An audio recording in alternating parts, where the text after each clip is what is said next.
Who was the White Mouse in World War II? Nancy Wake held that title, an Australian, who during World War II was the British Allies' most decorated servicewoman. She soon became involved with the Maquis, several guerrilla bands of French and Belgian resistance fighters. Nancy's involvement with the fighters became very successful with her ability to evade German capture. Eventually, the Gestapo gave her the code name the White Mouse and listed her as number 1 on their most wanted list, with a 5 million franc price on her head. The beginning of Nancy's story starts in Wellington, New Zealand on the 30th of August 1912, where she was born and the youngest of 6 children. Nancy made the decision to run away from home when she was 16, and thanks to a kind gesture from an aunt, her life and her dreams improved. She moved to London, then Paris, where she felt at home and worked as a freelance journalist for the Hearst newspaper group. In between champagne parties, she learned about the rise of Nazism. In Vienna, she saw Jews flogged by Nazi stormtroopers. On November 30, 1939, Nancy married a handsome millionaire industrialist, Henri Fiocca, whose family was one of Marseille's leading families. Together, this attractive couple lived in a world of dinner parties, champagne, and caviar while living in a luxury apartment with a view of the harbor in Marseille. Their world changed when the Nazi Germans invaded the country of France in the month of May of 1940. Nancy then decides to join the resistance movement and became a courier and a food distributor to underground groups in the Marseille area. She bought an ambulance to aid refugees cross the borders. This included Jews and soldiers alike wanting to flee to Spain.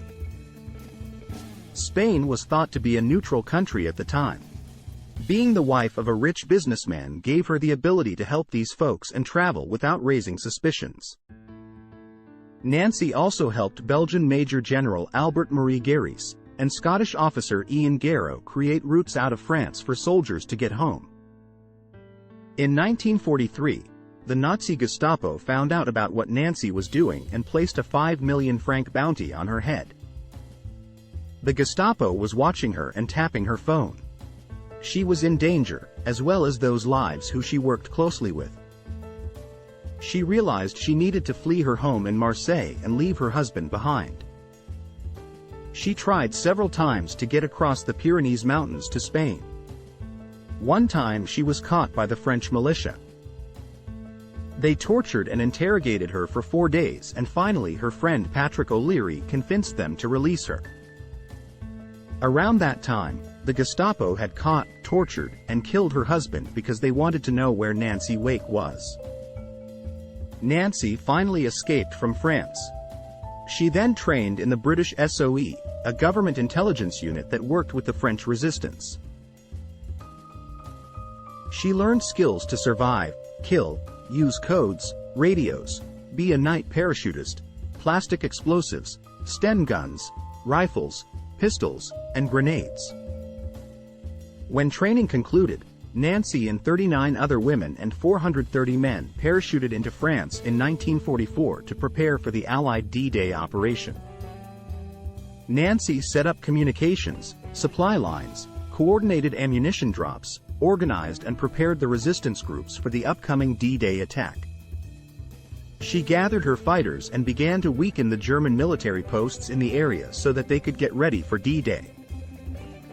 She led a group of 7,000 resistance guerrillas against 22,000 German troops locally, who did a great deal of damage to their supply lines and posts.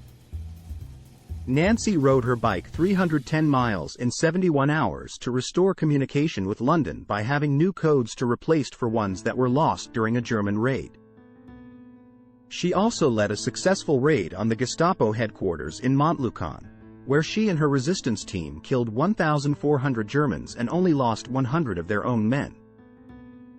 In June 1944, the Germans were forced to start leaving France. When Paris was freed on August 26, 1944, Nancy led her resistance troops into the city.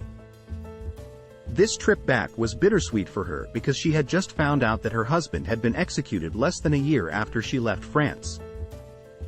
Nancy Wake received the George Medal from the UK, Medal of Freedom from the US, French Resistance Medal from France, and 3 Croix de Guerre from France right after the war ended. She continued working for the British SOE in the Air Ministry and Intelligence Departments after the war. She married John Forward, her second husband, who had been a prisoner of war, and moved back to Australia in 1960.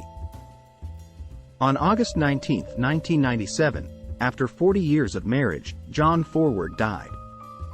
In 2001, Nancy moved back to England. Nancy resided in London's high-end Stafford Hotel in St James's Place.